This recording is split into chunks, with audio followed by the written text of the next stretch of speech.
കുറച്ച് ദിവസമായിട്ട് നമ്മൾ നോക്കുവാണെങ്കിൽ നമ്മുടെ പൃഥ്വിരാജിനെതിരെ അല്ലെങ്കിൽ നമ്മുടെ രാജുവേട്ടനെതിരെ നല്ല രീതിക്ക് തന്നെ ഹെയ്റ്റ് വരുന്നുണ്ട്.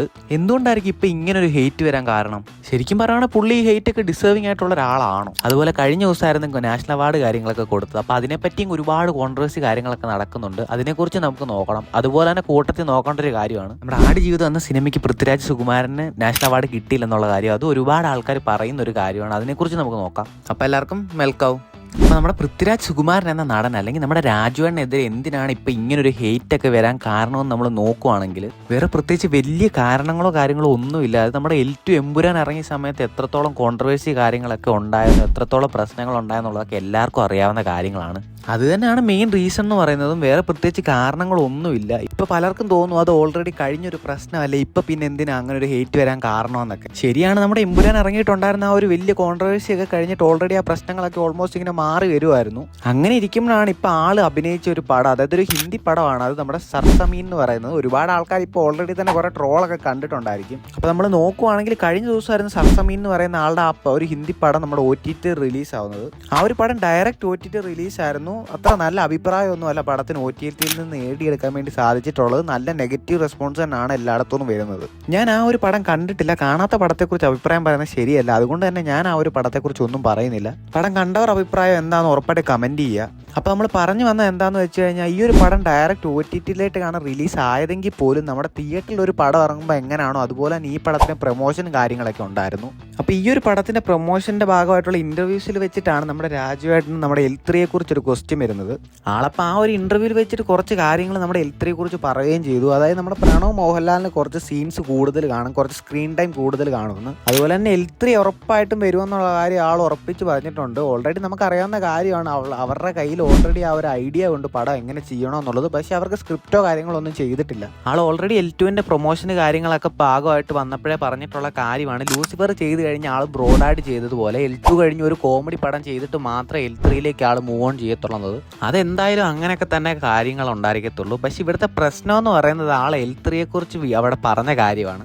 ആളവിടെ ഒഫൻസീവായിട്ട് ഒരു കാര്യവും പറഞ്ഞിട്ടില്ല. ഇവിടെ ഇപ്പോൾ ഒരു ഹെയ്റ്റ് വരാൻ വേണ്ടിയിട്ടുള്ള രീതിയിലത്തേക്ക് ഒന്നും അവിടെ പറഞ്ഞിട്ടില്ല. പക്ഷെ അവിടുത്തെ പ്രശ്നം എന്ന് പറയുന്നത് നമ്മുടെ ഓൾറെഡി എമ്പുരാൻ ഫേസ് ചെയ്ത ഒരു കോൺട്രവേഴ്സി എന്നുള്ളതാണ്. ആ ഒരു കോൺട്രവേഴ്സി അവിടെ കിടക്കുന്നത് കൊണ്ട് തന്നെയാണ് L3 എന്ന് പറയുന്ന പടത്തിനെ ജസ്റ്റ് ഒന്ന് കൺഫേം ചെയ്തപ്പോഴത്തേക്കിനും ആൾക്ക് ഈ ഒരു രീതിയിലേക്ക് ഒരു ഹെയ്റ്റ് ക്യാമ്പയിൻ വരുന്നത്. പൃഥ്വിരാജ് എന്ന നടന് ഹെയ്റ്റ് വരുന്നതെന്ന് പറയുന്ന ഒരു പുതിയ കാര്യമല്ല. ആൾക്ക് അതൊരു പുത്തരിയായിട്ട് എനിക്ക് ഇതുവരെ ഫീൽ ചെയ്തിട്ടുമില്ല. കാരണം നമ്മൾ നോക്കുവാണെങ്കിൽ ഇപ്പം നമ്മുടെ മലയാള സിനിമ ഒരുപക്ഷെ ഏറ്റവും കൂടുതൽ ഹെയ്റ്റ് ഒക്കെ വന്നേക്കുന്ന ഒരു നടനായിരിക്കും പൃഥ്വിരാജ്. അതും തെറ്റൊന്നും ചെയ്യാതെ ഇംഗ്ലീഷ് സംസാരിച്ചതിനു വേണ്ടി മാത്രം ആൾ ഒരു സമയത്ത് കളിയാക്കുകയും ഒരുപാട് ഹെയ്റ്റും ചെയ്ത ആൾക്കാരുണ്ട് ഇപ്പോഴും. അവിടെ നിന്നൊക്കെ മാറി എമ്പുരാൻ പോലെ ഒരു ബിഗ് സ്കെയിൽ പടം എടുത്ത് വെക്കാൻ വേണ്ടിയിട്ടുള്ള ലെവലിലേക്ക് ആളിന്ന് എത്തിയിട്ടുണ്ടെങ്കിൽ അത് ആളുടെ മാത്രം കഷ്ടപ്പാടാണ്. എൻ്റെ ഒരു ഒപ്പീനിയനിൽ ഒരു രീതിയിലും ഡിസേർവ് ചെയ്യാത്ത ഹെയ്റ്റ് ഏറ്റവും കൂടുതൽ കിട്ടിയേക്കുന്ന ഒരു നടനാണ് പൃഥ്വിരാജ് സുകുമാരൻ. എമ്പുരാൻ എന്ന സിനിമ ഇറങ്ങിയിട്ട് പലരും പറയുന്ന ഒരു കാര്യമാണ്, പലരുടെ എക്സ്പെക്ടേഷൻ ആ സിനിമ മീറ്റ് ചെയ്തിട്ടുള്ളത്. ശരിയാണ്, ഈവൻ എൻ്റെയും ആ ഒരു എക്സ്പെക്ടേഷൻ ആ ഒരു സിനിമ മീറ്റ് ചെയ്തിട്ടില്ല. ബട്ട് ഒരിക്കലും ആ ഒരു സിനിമ വളരെ മോശമായിട്ടുള്ള സിനിമയല്ല. പലപ്പോഴും നമ്മുടെ എക്സ്പെക്ടേഷൻ മാത്രം പടത്തിന് മുകളിൽ പോയതുകൊണ്ടാണ് നമുക്ക് ആ ഒരു പടം കണ്ടിട്ട് അത്ര സാറ്റിസ്ഫാക്ഷൻ കിട്ടാത്തത്. ശരിയാണ്, ആ ഒരു പടത്തിന് ഒരുപാട് വീക്ക്നെസ് ഉണ്ട്. പക്ഷെ എങ്കിൽ പോലും പലരും മറന്നു പോകുന്നൊരു കാര്യമുണ്ട്, ഇത്രയും വീക്ക്നെസ് ഉള്ളൊരു പടമാണ് നമ്മുടെ മലയാള സിനിമ ഇൻഡസ്ട്രിയുടെ ഇൻഡസ്ട്രി ഹിറ്റായിട്ട് കറങ്ങി നിൽക്കുന്നത്. പൃഥ്വിരാജ് എന്നൊരു നടനെയോ അല്ലെങ്കിൽ പൃഥ്വിരാജ് എന്നൊരു ഡയറക്ടറെയോ ഹെയ്റ്റ് ചെയ്യാൻ വേണ്ടി നിൽക്കുന്ന ആൾക്കാരോട് എനിക്ക് ഒന്നേ പറയാനുള്ളൂ, ഇന്ന് മലയാളത്തിൽ എമ്പുരാൻ പോലെ അത്രയും വലിയൊരു സ്കെയിലിൽ പടം എടുക്കണമെന്നുണ്ടെങ്കിൽ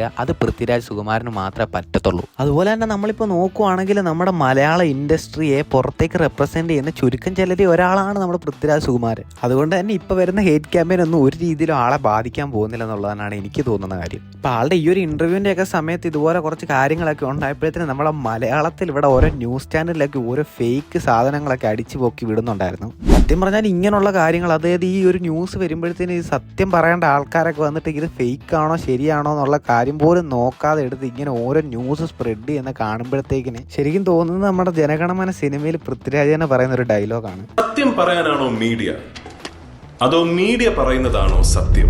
അപ്പോൾ നമുക്ക് നാഷണൽ അവാർഡിനെ കുറിച്ച് നോക്കാം. കഴിഞ്ഞ ദിവസമായിരുന്നു നാഷണൽ അവാർഡ് കൊടുത്തത്. നാഷണൽ അവാർഡ് കൊടുത്തപ്പോൾ ഏറ്റവും കൂടുതൽ നടന്നൊരു കോൺട്രവേഴ്സി അല്ലെങ്കിൽ ഒരു ചർച്ച എന്നൊക്കെ പറയുന്നത് പൃഥ്വിരാജ് സുകുമാരൻ നാഷണൽ അവാർഡ് കൊടുത്തില്ലെന്നുള്ളതായിരുന്നു. അങ്ങനെ ഒരു ചർച്ച നടന്നപ്പോഴത്തേന് വളരെ ട്രസ്റ്റഡ് ആയിട്ടുള്ള സോഴ്സുകളിൽ നിന്നൊക്കെ വന്ന റിപ്പോർട്ട് എന്ന് പറയുന്നത് ആ ഒരു സിനിമ ഒരിക്കലും 2023 കാറ്റഗറിയിൽ കൺസിഡർ ചെയ്യാൻ പറ്റില്ല. കാരണം അത് 2024 ആ സിനിമ ഇറങ്ങിയത്. അതുപോലെ തന്നെ ആ സിനിമയുടെ സെൻസർഷിപ്പ് ഒക്കെ കഴിഞ്ഞ 2024 തന്നെയാണ്. അതുകൊണ്ട് ഒരിക്കലും ആ ഒരു സിനിമ 2023 കാറ്റഗറിയിൽ കൺസിഡർ ചെയ്യില്ല. മറിച്ച് 2024 ഇറങ്ങിയ സിനിമകളുടെ കൂട്ടത്തിൽ മാത്രമേ ആ ഒരു സിനിമയെ നാഷണൽ അവാർഡിന് കൺസിഡർ ചെയ്യുള്ളൂ എന്നായിരുന്നു ആദ്യമേ വന്ന റിപ്പോർട്ട്സ്. ബട്ട് ഇപ്പോൾ ഓൾമോസ്റ്റ് കൺഫേം ആയിട്ടുണ്ട് 2023 തന്നെയാണ് ആ ഒരു സിനിമയെ കൺസിഡർ ചെയ്തെന്നുള്ളത്.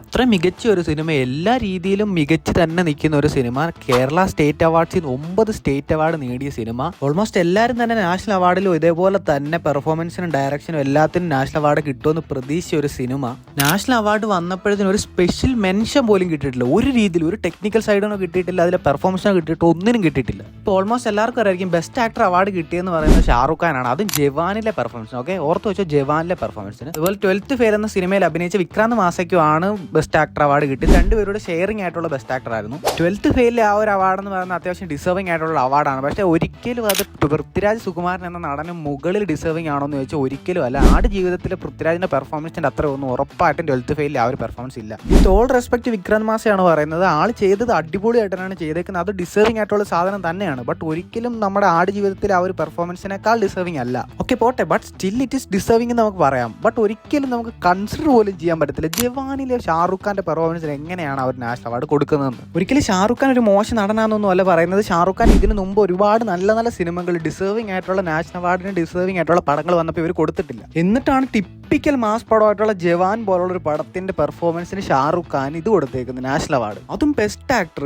ഇതാണ് ഒരു രീതിയിലും അംഗീകരിക്കാൻ പറ്റാത്തൊരു കാര്യം. ഇവിടെ പൃഥ്വിരാജ് സുകുമാർ ഒരു സ്പെഷ്യൽ മെൻഷൻ പോലും കിട്ടിയിട്ടില്ല എന്നുള്ളതാണ്. നോക്കണം, അത്ര ഏറ്റവും ഡിസേർവിംഗ് ആയിട്ടുള്ള ആളാണ്. ഈ ലിസ്റ്റ് എടുത്ത ഏറ്റവും ഡിസേർവിംഗ് ആയിട്ടുള്ള ആൾക്ക് സ്പെഷ്യൽ മെൻഷൻ പോലും ഇല്ല. അവിടെയാണ് ജവാന്റെ പെർഫോമൻസിന് ഷാറുഖ് ഖാന് ഇത് കിട്ടുന്നത് നാഷണൽ അവാർഡ്. ഇപ്പോൾ ഒഫീഷ്യൽ ആയിട്ടുള്ള സ്റ്റേറ്റ്മെന്റ് വന്നപ്പോഴത്തേന് ജൂറി പറഞ്ഞേക്കുന്നത് പറഞ്ഞു കഴിഞ്ഞാൽ പൃഥ്വിരാജ് സുകുമാരന്റെ ആടുജീവിതത്തിലെ പെർഫോമൻസ് കണ്ടപ്പോഴത്തേന് വളരെ ആർട്ടിഫിഷ്യൽ ആയിട്ട് ആൾക്ക് ഫീൽ ചെയ്തെന്ന്. എനിക്ക് മനസ്സിലാവാത്തത് ഏത് രീതിയിലാണ് ആൾക്ക് ഭയങ്കര അടിപൊളി പെർഫോമൻസ് ജവാനിലെ ഷാറുഖ് ഖാന്റെ പെർഫോമൻസ് തോന്നിയെന്നാണ്. ഇതിങ്ങനെ ഒരു രീതിയിൽ ഒരു സ്പെഷ്യൽ മെൻഷൻ പോലും കിട്ടാതെ ഇങ്ങനെ കളയാനും വേണ്ടിയിട്ടുള്ള സാധനം വരണമെന്നുണ്ടെങ്കിൽ കുറച്ച് ബുദ്ധിയുള്ളവർക്ക് മനസ്സിലാവും എന്താണ് ഇതിന്റെ പിന്നിലെ കാരണം എന്നുള്ളത്.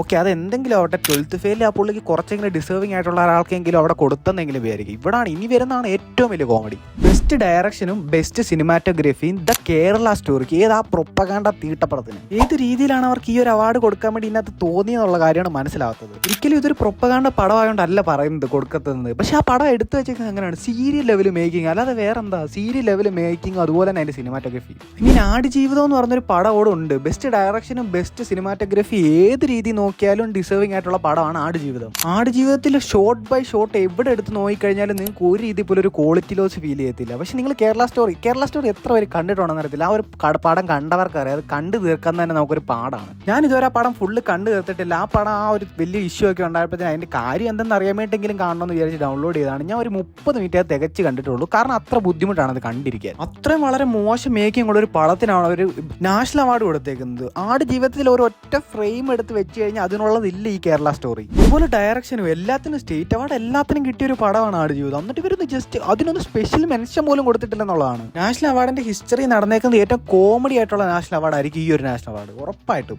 നാഷണൽ അവാർഡ് നടത്തുന്ന ജൂറിക്കൊക്കെ എന്തോരം ബോധം ഉണ്ടെന്ന് പോലും അറിയത്തില്ല. ഇവരൊക്കെ എന്നെ നോക്കിയിട്ടാണോ ഇവരൊക്കെ കൊടുക്കുന്നതെന്ന് ആർക്കറിയാം. എന്തായാലും ഇത്ര മികച്ച ഡയറക്ഷനും ഇത്ര മികച്ച സിനിമാറ്റോഗ്രഫി ഒക്കെ കണ്ടുപിടിച്ച് കേരള സ്റ്റോറിക്ക് കൊടുത്ത ജൂറിക്ക് ഉറപ്പായിട്ട് ഒരു നാഷണൽ അവാർഡ് ഉറപ്പായിട്ടും കൊടുക്കണം. ഒരു സ്പെഷ്യൽ മെൻഷൻ എങ്കിലും ആ പുള്ളിക്ക് കൊടുക്കണം. നാഷണൽ അവാർഡ് എന്നൊക്കെ പറയുമ്പോഴത്തേനും ഒരു ആക്ടറുടെ അല്ലെങ്കിൽ ഒരു ഫിലിം മേക്കറുടെ കരിയറിൽ അവർ ഏറ്റവും വലിയ അച്ചീവ്മെന്റ് ആയിട്ട് കാണുന്ന ഒരു സാധനമാണ്. അതൊക്കെ അവർ ഇത്ര കോമഡി ആക്കി കൊടുക്കുന്നത്. ഇതിപ്പോൾ നോക്കുവാണെങ്കിൽ ഏഷ്യാനെറ്റിന്റെ അവാർഡ് വരെ ഇതിൽ ഹോണസ്റ്റ് ആയിട്ട് അവർ കൊടുക്കുന്നത്. എന്തൊക്കെയാണോ കാണിക്കുന്നത്? ഇതിനെപ്പറ്റിയൊക്കെ നിങ്ങൾക്ക് എന്താ പറയാനുള്ളത് ഉറപ്പായിട്ട് കമന്റ് ചെയ്യണം. നിങ്ങളുടെ അഭിപ്രായം എന്താണെന്ന് ഉറപ്പായിട്ടും പറയണം. അതുപോലെ വീഡിയോ ലൈക്ക് അടിച്ചേക്കും. അപ്പോൾ ശരി, ഓക്കെ, ബൈ.